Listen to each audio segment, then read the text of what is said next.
Kamu siap? Tanya Aleta. Siap dong, Sun dulu, jawab Ars sambil menyodorkan pipinya ke Aleta.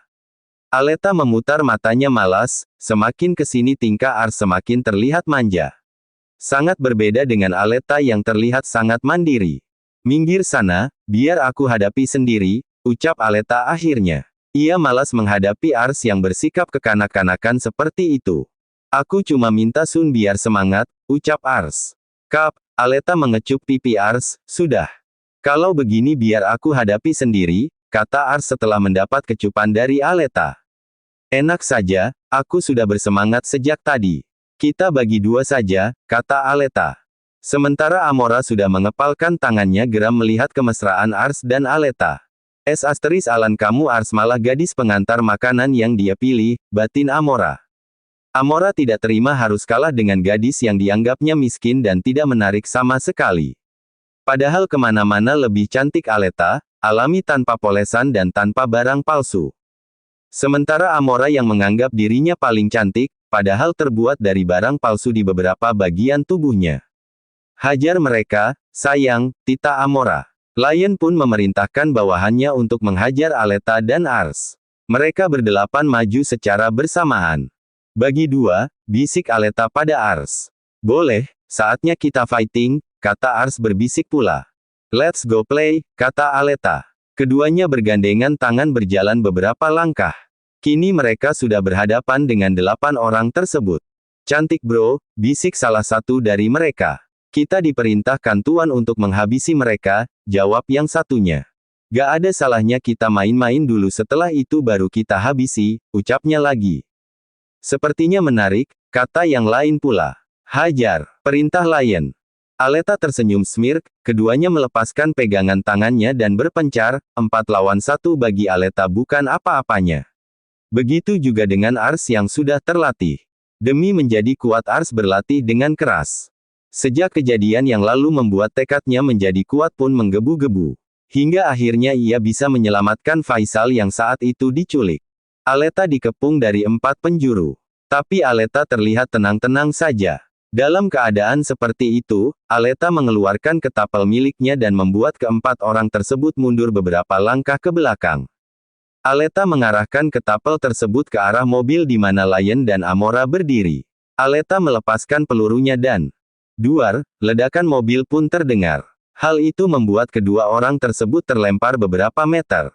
Kenapa bisa meledak? Karena pelurunya adalah bom kecil yang mereka ciptakan khusus untuk meledakkan sesuatu, meskipun saya ledaknya tidak terlalu kuat, tapi kalau terkena bahan yang mudah terbakar maka ledakannya akan menjadi besar.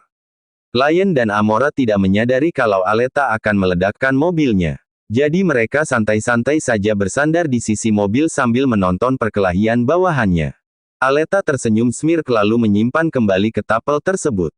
Mereka yang sempat terkejut menghentikan pertarungan mereka. Terutama Ars yang tidak menyangka kalau Aleta akan menghancurkan mobil mereka lebih dulu. Ars yang sedang bertarung pun terjeda karena ledakan tersebut. Beberapa saat kemudian Ars melanjutkan pertarungannya. Aleta mulai menyerang keempat orang tersebut. Kali ini Aleta tidak ingin main-main. Aleta menendang menyikut dan meninju mereka satu persatu. Ternyata mereka cukup kuat, sehingga Aleta serius melawan mereka. Pertarungan 4 lawan 1 terus berlanjut. Meskipun sesekali Aleta terkena pukulan, tapi itu tidak membuatnya menyerah. Aleta seakan tidak pernah lelah melawan mereka. Sementara Ars, nafasnya sudah ngos-ngosan. Karena lawannya juga cukup kuat. Tapi Ars tidak menyerah. Ia terus melawan walaupun sesekali terkena pukulan dari musuhnya. Aku harus berlatih lebih keras lagi, batin Ars. Berbeda dengan Aleta yang tidak terlihat lelah sedikit pun. Akhirnya Aleta bisa membuat pingsan 2 orang dari mereka. Dan tinggal 2 orang lagi. Ars sudah menumbangkan 3 orang tapi tidak sampai pingsan. Mereka hanya terkapar di tanah. Tinggal 1 lagi, gumam Ars. Ars melangkah maju dan berlari kecil lalu menendang penjahat itu. Tapi penjahat itu bisa menghindar sehingga tendangan Ars tidak mengenai sasaran. Ars kembali melakukan tendangan tipuan. Penjahat itu sekali lagi mengelak dan kesempatan itu Ars gunakan untuk menendang pria itu. Ars memutar tubuhnya dan mengangkat kakinya menendang kepala pria itu. Pria itu tidak sempat menghindar karena kecepatan tendangan susulan dari Ars. Tendangan tersebut mengenai kepala pria itu sehingga membuatnya terhuyung seperti orang mabuk. Aleta pun tidak mau kalah, kini ia juga melawan satu orang lagi yang tersisa. Pria itu sudah tersulut emosi karena Aleta seperti mempermainkannya. Pria itu menyerang membabi buta melawan Aleta. Aleta hanya menghindar dari serangan tersebut. Sampai pria itu sudah terlihat sangat lelah, Aleta yang mengambil kendali menyerang balik pria itu. Pria itu kewalahan menghadapi serangan Aleta yang bertubi-tubi. Hingga akhirnya pria itu juga pingsan. Keduanya saling pandang lalu bertos. Kemudian keduanya menghampiri Lion dan Amora yang sedang terkapar di tanah. "Bagaimana Tuan Lion?" tanya Aleta. "Siapa kamu sebenarnya?" tanya Lion balik. "Aku Aleta Quenby Elvina Henderson," jawab Aleta santai. Apa? Jadi kamu. Kenapa? Masih ingat beberapa tahun lalu 17 bocah kembar yang menghancurkan markas mafia The Lion? Tanya Aleta. Jadi kamu. Lion sangat terkejut. Beberapa tahun lalu, waktu itu 17 bocah kembar menghancurkan markas mafia The Lion. Dan Lion sebagai ketuanya pun melarikan diri. Dan beberapa anak buahnya juga ada yang sempat melarikan diri. Sekarang apa kamu ingin lari lagi? Dasar pengecut, tanya Aleta. Ampunkan aku tidak tahu kalau itu kamu, ucap Lion. Katanya ketua mafia, baru disentil sedikit sudah kata Aleta. Kemudian Aleta mengeluarkan alat yang bisa membuat Lion lumpuh. Kalau diperiksa ke dokter, dokter akan mengatakan kalau itu adalah penyakit stroke. Akhirnya Lion tidak sadarkan diri. Sementara Amora juga tidak bisa apa-apa. Dia hanya menangis menyesali dirinya. Dan sebagian wajahnya terkena luka bakar yang serius. Itulah akibatnya bila berurusan denganku, ucap Aleta pada Amora.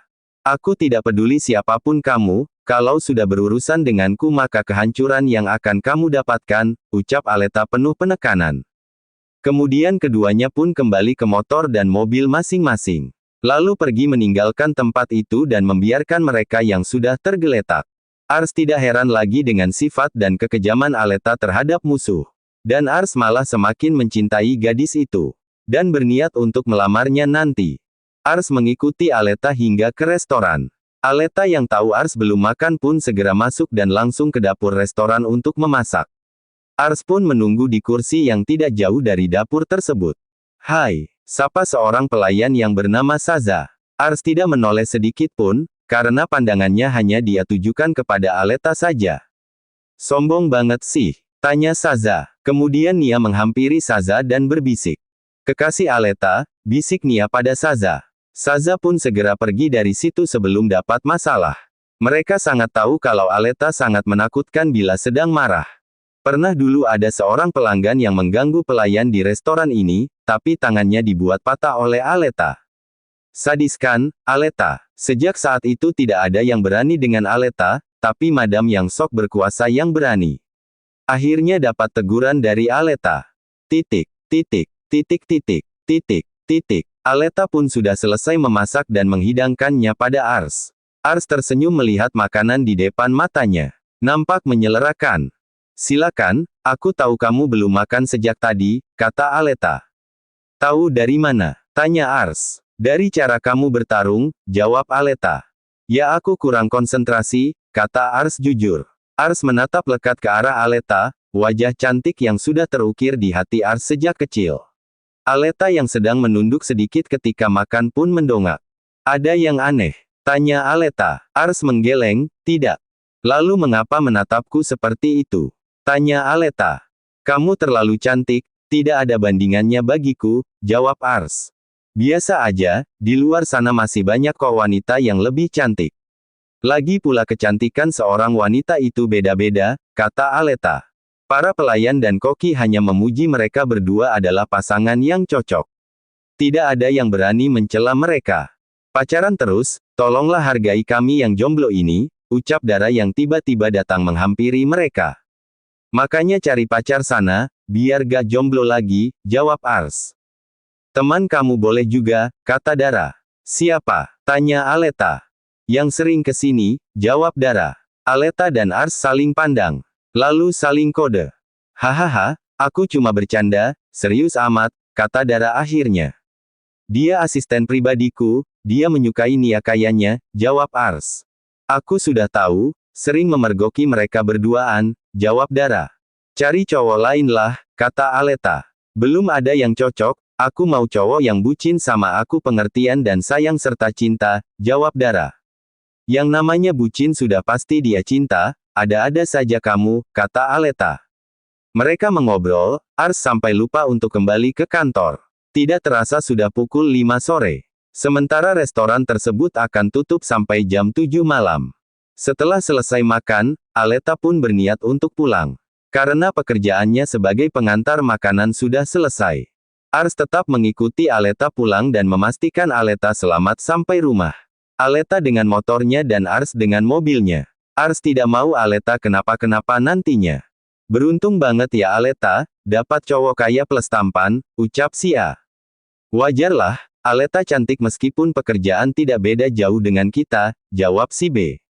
Jangan bicarakan orang, lebih baik kita fokus pada pekerjaan, ucap si C. Mereka pun berhenti bergosip dan melanjutkan pekerjaannya masing-masing. Biasanya kalau malam ramai yang datang, restoran tutup jam 9 malam. Tentu saja Aleta akan membayar mereka lebih. Tapi melalui Dara sang manajer. Sementara Aleta masih dalam perjalanan menuju pulang ke rumahnya. Aleta mengendarai motornya dengan kecepatan sedang, karena ia juga tidak terlalu terburu-buru. Aleta berhenti saat melihat seorang anak kecil menangis. Ars yang melihat Aleta berhenti juga menepikan mobilnya. Ars memperhatikan Aleta yang menghampiri anak itu. Saat Aleta mendekat ternyata ibu dari anak itu pingsan. Ars segera keluar dari mobil dan menghampiri mereka. Ada apa? Apa yang terjadi? Tanya Ars. Cepat angkat dan bawa ke rumah sakit, tita Aleta. Ars segera mengangkat tubuh wanita itu yang terkulai lemah. Sementara Aleta membawa anak kecil itu. Anak yang baru berusia 5 tahun. Aleta menepikan motornya dan mengambil kuncinya. Kemudian masuk ke dalam mobil Ars. Beruntung Ars membawa mobil yang muat untuk beberapa orang. Ars melajukan mobilnya dengan kecepatan tinggi, anak kecil yang belum pernah naik mobil terlihat ketakutan. Aleta dengan sigap memeluk anak itu. Jangan terlalu laju Ars, anak ini ketakutan, ucap Aleta. Maaf, aku panik, jawab Ars. Tidak berapa lama mobil Ars tiba di rumah sakit. Ars segera menggendong wanita itu dan memanggil suster. Suster segera berlari membawa berangkar untuk pasien. Wanita itu pun segera dibawa ke ruangan UGD. Bersamaan dengan itu, Cahaya dan Ram baru saja menjenguk Fei, mereka berencana untuk pulang.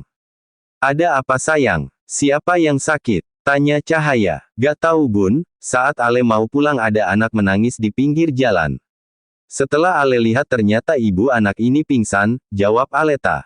Ya, sudah bunda sama ayah mau pulang dulu. Dari tadi belum pulang, sehabis makan siang bunda dan ayah kesini lagi, kata Cahaya. Bagaimana dengan Fei, bun? Tanya Aleta. Sudah lebih baik, mungkin besok Fei akan bunda bawa ke rumah kita untuk sementara, jawab Cahaya. Bagaimana dengan Al? Tanya Aleta lagi. Anak itu, bilang tidak punya perasaan. Tahu-tahu kepergok mencium kening Fei ketika ia tidur, jawab Ram angkat bicara. Puff, Aleta menahan tawanya. Ya, Aldebaran ketahuan oleh Gerald dan Ram saat ia mengecup kening Fei. Saat keduanya ingin masuk dan Aldebaran tidak menyadari itu. Kemudian keduanya berpura-pura tidak tahu agar Aldebaran tidak merasa malu. Kenapa sayang? Tanya Ars. Gak apa-apa, jawab Aleta. Ayah, bunda, sapa Ars kemudian mencium tangan kedua orang itu. Jaga putriku baik-baik, awas kalau kamu macam-macam dengannya, pesan Ram, tapi sedikit mengancam. Tidak berani ya, yang ada aku dibuat perkedel olehnya, jawab Ars. Iya, anak bunda memang kasar orangnya, tapi hatinya lembut, ucap Cahaya. Itu yang aku suka darinya, bun, jawab Ars. Kami pulang dulu, nanti kemalaman, kata Cahaya. Kemudian pasangan suami istri itu pun segera berlalu dari situ. Tidak berapa lama dokter yang memeriksa wanita itu pun keluar. Saat ini Ars sedang mengurus administrasi untuk wanita itu. Bagaimana keadaannya dok? Tanya Aleta. Pasien tidak apa-apa, hanya kelelahan dan tidak makan seharian, kata dokter. Syukurlah dok, ucap Aleta. Kalau begitu saya pamit, pasien sebentar lagi akan dipindahkan ke ruang perawatan, kata dokter. Ars sudah selesai mengurus administrasinya. Dan wanita itu pun segera dibawa ke ruang perawatan. Saat ini keadaannya belum sadarkan diri. Aleta pergi ke kantin membeli makanan untuk anak itu. Mendengar perkataan dokter yang mengatakan bahwa wanita itu tidak makan seharian membuat Aleta terasa terenyuh. Bagaimana keadaannya? Tanya Ars. Tidak apa-apa, hanya kecapean dan kurang makan, jawab Aleta. Melihat anak itu makan dengan lahap, tidak terasa air mata Aleta menetas. Hatinya terasa pedih melihat pemandangan itu. Makan yang pelan, ya, kata Aleta sambil mengelus rambut anak itu. Enak kak, kata anak itu karena mulutnya penuh makanan. Enak, makan ya, Aleta menyodorkan air minum kemasan botol kepada anak itu. Siapa namamu? Tanya Aleta. Arbani kak, jawab anak itu. Wah namanya bagus, puji Aleta. Kini mereka sudah berada di dalam ruangan perawatan, dan wanita itu masih belum sadarkan diri dengan jarum infus tertancap di tangannya. Sebenarnya apa yang terjadi? Mengapa ibumu bisa pingsan? Tanya Ars. Aku dan ibu diusir oleh nenek, katanya ibu penyebab ayah meninggal, jawab Arbani. Aleta memandang Ars kemudian ia beralih ke Arbani. Aleta kemudian memeluk anak itu.